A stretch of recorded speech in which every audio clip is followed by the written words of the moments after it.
smoke វាធ្វើឲ្យអារម្មណ៍ល្អវាតែងតែកំដរខ្ញុំគ្រប់ពេលដែលខ្ញុំខូចចិត្ត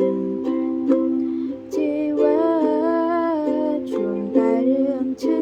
ផ្សាគ្មានស្នេហាល្អដូចគេគ្រប់ពេលបានត្រឹមខូចចិត្តរាល់ថ្ងៃមានតែផ្សែងនៅក្បែរវាតែងតែមើលថែខ្ញុំឲ្យพ้นពីភាពឯកា Smoke រាល់ថ្ងៃព្រោះគ្មានស្រីបណ្ដាលរកគេជីវិតខ្ញុំឯកាម្ល៉េះទេព្រះអើយផឹងព្រោះឈឺផ្សាព្រោះស្នេហាគេតូ